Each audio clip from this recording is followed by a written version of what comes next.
Thank you, Mr. Chairman. Chairman Bernanke, thank you for coming in today. By the time you get to me, many of the questions that I have already been addressed. So I'd like to just go back to some of the things that were in your statement and in your report, just to confirm my understanding.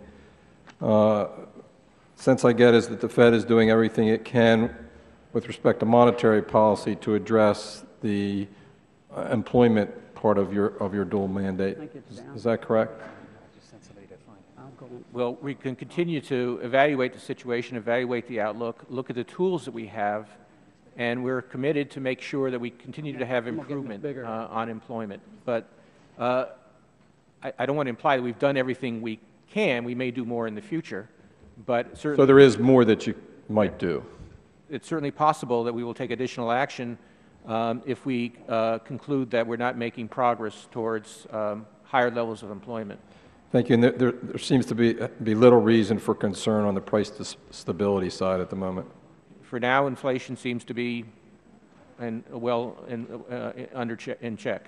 And you also said that progress has been made in terms of the recovery, but unemployment is still too high, and the recovery has stalled and is not as strong as maybe you had hoped at this point. The recovery has decelerated recently. It's sort of a pattern we've seen for the last few years, that things seems to be stronger in the beginning of the year and then to slow down around spring and summer. So we'll try to assess, whether this is just a temporary slowdown or whether something more fundamental is happening. Again, we're committed to doing what's necessary to make sure the recovery continues and that employment continues to grow. And at one point you said that two big risks to economic growth were the European situation and the effects of the U.S. fiscal policy, the so-called fiscal cliff. And part of your response to that, you said that the most effective thing that Congress could do would be to address the fiscal cliff, and I think you said the sooner we did that, the better. What do you mean by that, the sooner we did that, the better? Well, one of the issues, and this is not explicitly accounted for in the CBO study, is that even putting aside the effects on activity of the fiscal cliff, there's likely to be, as time passes, as we get closer to the end of the year, we're likely to see increased uncertainty both in financial markets and among people who are making investment and hiring decisions about what programs will be in place, which ones will not, what the tax rates will be, and those kinds of things. So certainty and confidence are a big part of that, right? Absolutely. So, and I know I'm going to try not to ask you to suggest things that we should be doing, because I know you won't, answer those questions. But I'd like to ask you once to go back to the question that Mr. Capuano left you at, which is really a sense of what gradual means. I mean, can you describe that numerically in some kind of way, as opposed to prescriptively in terms of policy? Well, I think there's a range that people would have different views about whether you should be more proactive or just avoid the cliff. I mean, right. There's a range of views there. And so when you say more proactive in terms of maybe stimulating, some folks would want to do more fiscal action. Right. They're different views.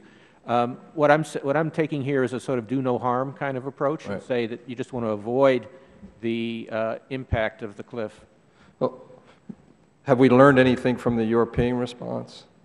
I mean, have they taken through the requirements that the Eurozone have imposed on some of the members, fiscal policies that probably aren't the best?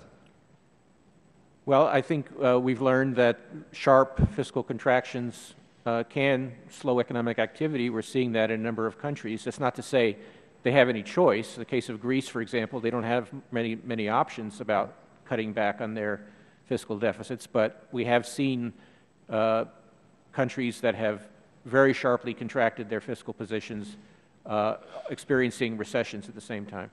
So I only have time for one more question. So two of the big issues that are in our fiscal situation implied, and you've talked about health care spending, that's the biggest part on the spending side, and of course tax policy. Is certainty more important than the underlying policy, or as important? The Affordable Care Act was intended and projections will reduce costs in the long term, but creates a lot of uncertainty in the short term. Similarly, on tax policy, I see my time is running out. Well, You have a thought on that? clarity is, whenever you can have clarity about your policy intentions, and this applies to the Federal Reserve too, it's going to be better. Thank you.